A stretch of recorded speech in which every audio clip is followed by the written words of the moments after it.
বন্ধুরা, ফুটবল ইতিহাসে আবারও একটি অবিশ্বাস্য প্রত্যাবর্তনের সাক্ষী হলো পুরো বিশ্ব। বিশ্ব চ্যাম্পিয়ন আর্জেন্টিনার রাউন্ড অফ 16-এ মিশরের বিপক্ষে 3-2 গোলের এক রোমাঞ্চকর জয় তুলে নিয়ে নিশ্চিত করেছে কোয়ার্টার ফাইনালের টিকিট। ম্যাচের শুরু থেকেই মিশর দুর্দান্ত ফুটবল খেলতে থাকে। 15 মিনিটে ইয়াসের ইব্রাহিম গোল করে মিশরকে 1-0 ব্যবধানে এগিয়ে দেন। এই গোলের পর আর্জেন্টিনা একের পর এক আক্রমণ চালালেও গোলের দেখা পাচ্ছিল না।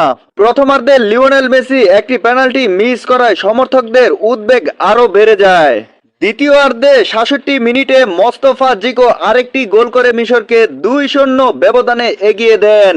তখন মনে হচ্ছিল বিশ্ব চ্যাম্পিয়নদের বিশ্বকাপ যাত্রা হয়তো এখানেই শেষ হতে চলেছে। কিন্তু এরপরেই শুরু হলো আর্জেন্টিনার অবিশ্বাস্য প্রত্যাবর্তন।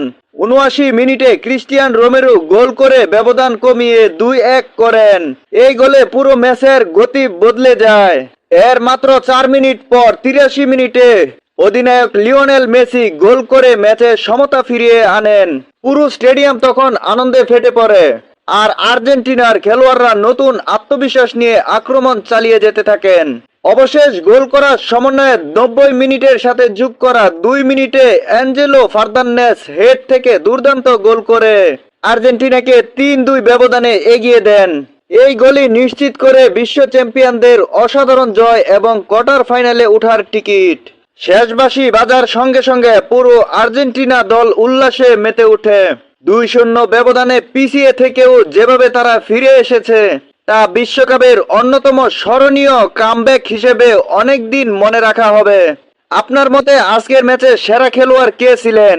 লিওনেল মেসি, ক্রিস্টিয়ান রোমেরো নাকি এনজো ফার্নান্দেজ? অবশ্যই কমেন্ট করে জানান।